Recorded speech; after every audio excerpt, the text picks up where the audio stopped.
Tonight on News 13. They call it the most delicious holiday, but will your plate be full this year? How local organizations are helping you have a filling Thanksgiving. I'll have that story. One resident and one firefighter injured in a raging blaze in Carbon County. We'll tell you what happened. The United States Conference of U.S. Bishops recently elected a new president, and he's from right here in Schuylkill County. I'll explain why some people are already calling him a saint. This is News 13 Now. Good evening, everybody, and welcome to News 13 Now. I'm Kathy Bazinski. Well, there are hundreds of thousands of families who go without food during the holiday season, not to mention all year long. As Christina Papa tells us, local organizations are serving an extra handful of support to help people fill their plates this Thanksgiving. Many of these families are elderly, they're families with children, they're, working families who just can't quite make it, and we're trying to bring them a holiday. For years, Commission on Economic Opportunity has helped families celebrate the most delicious holiday with a full plate. This year is no different. Some people just come because, it's a very social event. Some people are there because they'd be alone otherwise. This Thanksgiving, with the help of Weinberg Food Pantry and local food drives, CEO will host a traditional holiday dinner. Turkey and mashed potatoes and pies, and it's a nice event. And it's a free event that will be held at the Annunciation Church on South Wyoming from 11 till 2. But don't worry if you can't make it. We also do deliverable meals for homebounds. Generally, they have about 250 prepared meals to deliver. Based on needs, there could be more this year, and that means they need help. The Wednesday before we are preparing, we will peel 200 pounds of potatoes, so if anybody, wants to join that party. But plenty of families will be peeling potatoes at home this year. CEO and other local organizations will be filling these bags just in time for the holiday season. So right before Thanksgiving starts, families can pick up their bags of groceries right here at Queen of Parish Church on 13th and Vine Street in Hazleton. So far, CEO has had nearly 800 families pre-register for the event. They've gathered reinforcements, so they'll be prepared to feed the community. It's a huge effort on everybody's part, and it's a great way to bring the community together and help those in need. Families who would like to register for the grocery distribution should visit the CEO office at 100 West Broad Street or call the number at the bottom of your screen. Christina Papa, News 13, Hazleton. A teenager was injured in a raging fire in Carbon County this morning. Firefighters from 3 counties were called in to battle the stubborn fire in a home on Railroad Drive in Packard Township just before 10:30 this morning. Crews on the scene say the blaze apparently erupted in the kitchen and quickly spread to the roof and attic of the log cabin home. Responders on the scene do say that a teenage boy was hurt in the fire. A firefighter was also taken to the hospital for observation. No word on either of their conditions tonight. The home is in a remote part of the township, so tanker trucks had to bring water to the scene to fight that blaze. State Police Fire Marshal will investigate the cause of that fire in Packard Township. We now know that an elderly man from St. Clair was hurt Tuesday and lost control of his car and crashed into several vehicles, including a school bus. Police say 88-year-old Joseph Rezo was driving his car on East Norwegian Street in Pottsville when he apparently went through a red light at the intersection with Route 61. His car then cut into the parking lot of the A-Plus Mini Market there, where it hit 2 cars, spun around, and hit a third. The car then accelerated out of the parking lot, sideswiping several parked vehicles. Then it continued down the street, eventually slamming into the back of a school bus containing students from Nativity BVM and the Gillingham Charter School. They weren't hurt, but Rezo suffered minor injuries. Police say Rezo said the car just took off and he couldn't stop it. They say charges are pending. A district justice has ruled that there's enough evidence to send a former area woman to trial on charges she killed her boyfriend. 30-year-old Jessica Alinsky is accused of shooting and killing her boyfriend Matthew Gailey at their home in the Eagle Rock development in September of 2011. Alinsky told police Gailey had killed himself. Coroner's inquest earlier this year ruled the case a homicide. State police say when they arrived at the shooting scene, it appeared the gun was placed in Gailey's hands and that his body had been moved several times. They also say his wounds weren't consistent with suicide. They also say Alinsky gave several contradictory versions of what happened that night, and one admitting her hand was on the trigger of the gun. Alinsky remains locked up in the Luzerne County Correctional Facility. Well, it's one of the highest positions a priest in the Catholic Church can hold in the United States, and a man from Mahanoy City has been elected to it. Reverend Joseph Kurtz, who is now an archbishop, is the new president of the Catholic Conference of Bishops. And as Matthew Petrillo tells us, many in Schuylkill County are proud of his accomplishments. It's wonderful news. Monsignor Edward O'Connor says he's elated to hear the new president of the U.S. Conference of Bishops is right from here in Schuylkill County. O'Connor worked with Reverend Joseph Kurtz, who's pictured left here, for 6 years at Catholic Social Services in Allentown when he was just a priest.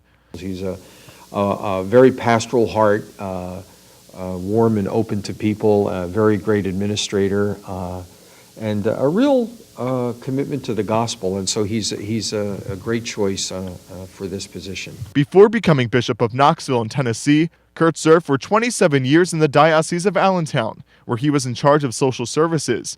And before all of that, when he was just a boy, he shared a cabin with his cousin. We're always together for family gatherings. Who's now Father Bill Linkhurst of St. Peter and Paul Catholic Church in Tamaqua. He's very easygoing, and he was always, very compassionate with people, very approachable, and he was a great guy.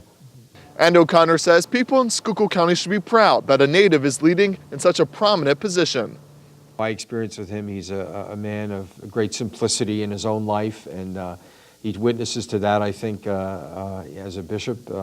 And so I think his will be very comfortable with Pope Francis's style, and will kind of reflect that himself, I think. Pope Francis has called for a new attitude towards social issues, saying the Catholic Church shouldn't be obsessed with preaching about abortion, gay marriage, and contraception. The Pope says the Church should instead try to reach out to a broader congregation.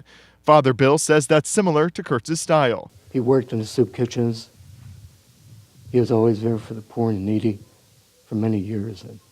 Bishops elected Kurtz Tuesday morning during their annual Fall General Assembly. He'll serve a 3-year term and succeeds Cardinal Timothy Dolan of New York. Matthew Petrillo, News 13, Pottsville. News 13 now. Snuggle alert still in effect with a couple of cold nights, but then things heat up for the weekend. We'll tell you all about it in News 13 weather. But first, someone broke into Gillingham Charter School, ransacked the place, and stole its mascot. I'll explain the lesson behind it all coming up. You're watching News 13 Now, local and loving it. well, it's a tough case. A classroom in the Gillingham Charter School in Pottsville has been vandalized. A thief tried to steal the school mascot, and their partner tried to grab some expensive microscopes. But as Matthew Petrillo tells us, it was all in the name of science. 10th grade students at Gillingham Charter School walked into their classroom Thursday looking like this. Chairs had been flipped, caution tape blocked off parts of the room, and leaves scattered everywhere. It was definitely a case of whodunit. Somebody stole their mascot and expensive science equipment. Pretty much I was just thinking about all the different pieces of evidence I had to take pictures of. Storm isn't a forensic scientist, at least not just yet. He's a 10th grade student here, but that's not stopping him from looking for clues. Leaves aren't so much important because as they're by the window, what happened is they came through the window. So, we're not going to find shoe prints through the things. His classmates did find other clues. They took fingerprints off some items and took photos of evidence they think might lead to the suspect. I'm also the lead detective, so I have to make sure that everyone else stays in line and make sure what they're doing. So I'm I was actually kind of stressed out. If these detectives look young to you, you yourself may be the next Sherlock Holmes. They're just students finishing their final project for forensic science class. So they're actually able to utilize what they're learning in the classroom, and they're able to actually put those skills to work. So they're using reasoning, they're using logic, and they're able to use their hands and think out of the box to try to come up with a solution. I was actually kind of okay, well, where do I start first? Now, it's not every day these students' classrooms get ransacked. Their favorite part, they say, is the hands-on experience. I love it. It's definitely more interesting than the textbook. It makes you feel like you're more in the crime scene itself rather than watching a video about it. So it's kind of oh, well, I'm actually a part of the crew now that gets to help figure out what exactly happened and what's going on. It's been a great experience with this so far. The students are very excited about the forensic science. It's something new, and it's really something great they can do here. It's not offered everywhere. We had no idea what was going to be in it, so it's an interesting experience, certainly an exciting one. Matthew Petrillo, News 13, Pottsville. Time now for News 13 weather. And in tonight's weather shot, we are local and loving it, overlooking Greentown Valley in Schuylkill County, and you won't find many other November scenes that are as lovely and serene as this one is. Checking the National Service radar, not a whole lot going on. Clear sunny skies that keep things cold for right now, but good news, temperatures warm up as we move through the weekend. Here's News 13 weather from the National Weather Service. First for Greater Hazelton. For tonight, it'll be mostly clear and it'll be cold. The low all the way down to 20 degrees. And for Thursday, sunny with a high near 46. Clear and cold again at night with a low around 29. By Friday, mostly sunny with a high up to 48 degrees. Overnight low 31. For Saturday, partly sunny with a high near 49. A chance of showers during the overnight with a low down to 38. And Sunday, mostly cloudy with a chance of showers and a high up to 52 degrees. And now heading to Schuylkill County. Tonight, mostly clear with a low around 23. Then Thursday, sunny with a high near 47. It'll be clear at night with the low down to 29. For Friday, mostly sunny with a high of 51. Overnight low around 32. For Saturday, partly sunny and it'll be much nicer with a high near 53. 40% chance of rain at night with a low down to 40 degrees. And then Sunday, chance of rain with a high all the way up to 57. Well, yesterday's first snowfall of the season kind of crept up on drivers throughout the area. As Christina Papa explains, the change in that weather means it's time to winterize your vehicle.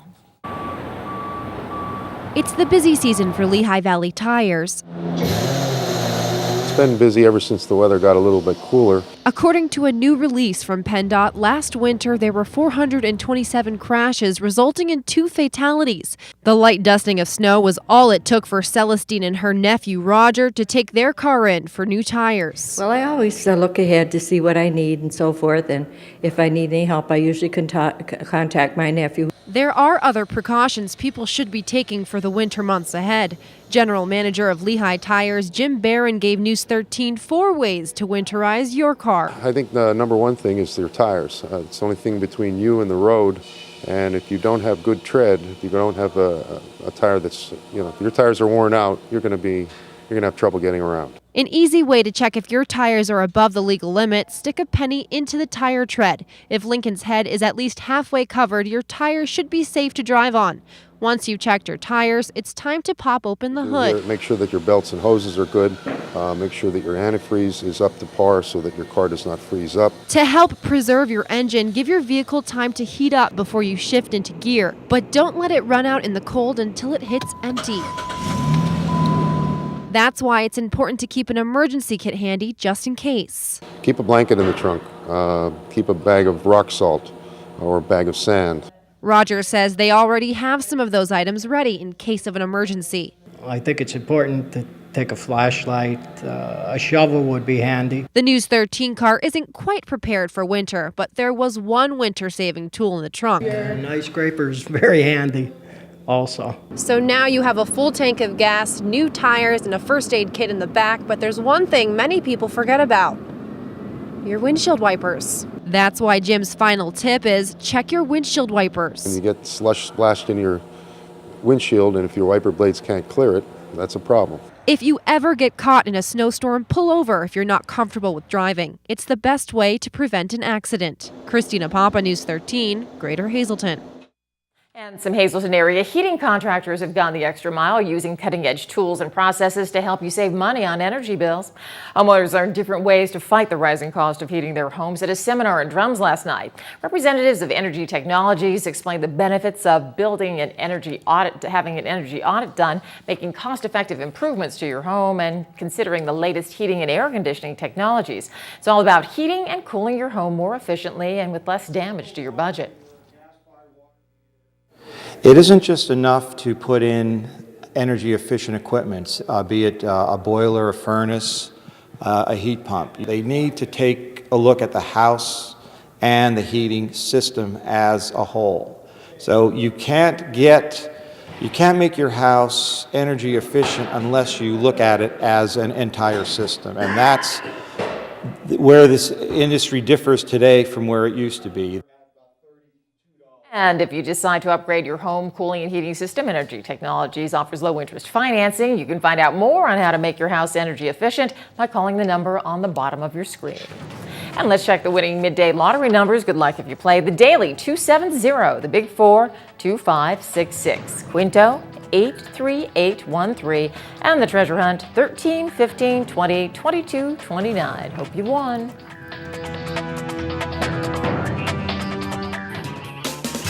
Good evening, everyone, and here's tonight's Talk of the Town report. First tonight, the Hazleton area business community and Greater Hazleton Chamber of Commerce members and guests are invited to take part in the 18th Annual Business Persons Holiday Social, which will take place at Hazleton City Hall Thursday, December 5th. There's a $10 fee to attend the mixer, and it will be held from 5 to 7 p.m. Reservations can be made by calling 570-455-1509. And finally, Christ Lutheran Church in Cunningham will be holding a vendor craft fair Sunday, November 24th from noon to 5 p.m. Lots of crafts plus homemade food, and all proceeds will benefit the CLC Youth Group. That's tonight's Talk of the Town. News 13 would like to send sincere condolences to the family and friends of these recently departed. The Reverend Wilfredo Thomas Camellis, formerly of the Hazleton area. Memorial Mass will be held December 2nd at 7 p.m. at the St. Anne's Church in Tobyhanna. Helen Brindock Feschuk of Hazleton. Funeral is Saturday at 9:30 a.m. at the Frank J. Bonin Funeral Home. Friends may call Friday from 6 to 8 p.m. And Kimberly Budnarchuk Myblade, Longwood, Florida. Services will be held Saturday at 11 a.m. from the Holy Cross Lutheran Church in Lake Mary, Florida. This is News 13 Sports. Well, the Marion Phillies know a couple of things about going to state championships. They've been there in several sports, and volleyball, well, they've been there a couple of times too, including winning it all 10 years ago. Dr. John Fallabell's club going back again after easily putting away their Eastern Final Championship game as they beat Bishop Guilfoyle 3-1. And so Saturday, they've got a date with Cochranton. They're out of District 10. They got by Bishop Carroll. So a little bit before noon on Saturday down at Central York High School, you're going to have the championship for the state of Pennsylvania in Single A. And I'll tell you, the Marion Phillies, we've been watching them all year and said is a very, very good team. Well, they have a chance to walk away with the big gold ball. So we'll wait and see. But great afternoon of volleyball yesterday to propel them to the championship. Now, you got Fort LeBoeuf and DeLone Catholic. That's the girls volleyball when we bump it up a notch to AA. That one is going to be at Central York following the Marion game, and that'll be 1 o'clock as we take a look. Now, how about field hockey? You know, it's incredible. How often do you get two teams, not only from the same district, but the same league, that are going to battle it out for the state championship? And that's exactly what's going to take place on Saturday afternoon outside Allentown, as it'll be Crestwood and Wyoming Sem. Now, Crestwood, the defending state champs, undefeated. They haven't lost in some time. Matter of fact, they did something they haven't done in a long time yesterday, and that is actually have to play from behind. Now, it wasn't by much, but Crestwood was down in this one, 1-0. They scored the game-tying goal with just over 2 minutes to go in regulation. That forced the overtime, and then they won it from there. And I'm going to tell you, this Crestwood club is just amazing. Elvetta Jemski, one of the really fine coaches in the entire Commonwealth of Pennsylvania, and her Crestwood Lady Comets are there again. Oh, by the way, Karen Clouster's Wyoming Seminary team. All Karen Clouster's done in her career is win a couple of state championships as well. Wyoming Sem, 2-1 winners over Gwen and Mercy. So it's Sem and Crestwood. They're going to be playing for the third time this year. So, you know, you get that little tinge when you're going to go play in a state title game. These two teams know each other very, very well. AAA, it'll be Emmaus and Lower Dolphin battling it out at Whitehall. Emmaus not really having to go too far. They will actually be able to, if they want, pedal their bicycles from Emmaus over to Whitehall. So that's the way it's going to line up on Saturday in the PIAA. Now, let's take a look at the NBA, where the Sixers come home. They're entertaining Houston, and the Knicks, who are limping and struggling all over the place, they're down south in Atlanta. National Hockey League, the Flyers, easy win last night over Ottawa. They now jump over to Pittsburgh, and they'll play the Penguins a little bit later on tonight. Now, how is the National Hockey League going? We're about a month into the season, so now, for the first time, we can really take a peek at these standings and show you what we have. First of all, in that Metropolitan Division, the Pittsburgh Penguins have 22 points, one better than Washington. Washington has been playing very, very well. The Rangers Third place tied with Carolina. And you can see the New Jersey Devils have really been struggling in the early going.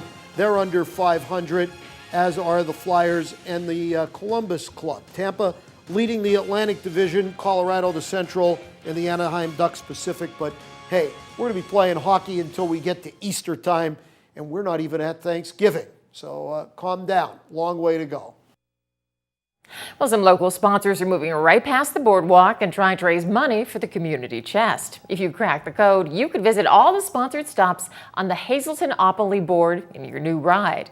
In hopes of raising funds for downtown Hazleton and in conjunction with the Hazleton-Opoly game, Berger Family Dealerships will give away a 2014 Buick Encore to the person who cracks the code for a special prize vault. Here's how it works. People can stop by the Berger Family Dealerships or other locations selling Hazleton-Opoly for a chance to punch in a code. They guess right, they win the Buick. A slew of local sponsors stopped by the dealership today to announce the big game. They've been very generous in creating not only them being part of the Hazleton-Opoly game and being a space on the board, but Berger's is offering a chance to win a car. So there's a prize vault, so if you come into Berger's or some of the other locations when you're looking to buy a game, you can punch in a 6-digit number into a prize vault and you have the chance to actually win a new car. There's different locations like at certain times. This Friday, Giant is going to have the prize vault for a couple of hours, so there's 4 different settings around town, but most of the time it's here at Berger's. And for more info on where you can find the vault and take your chance, contact the Greater Hazleton Chamber of Commerce.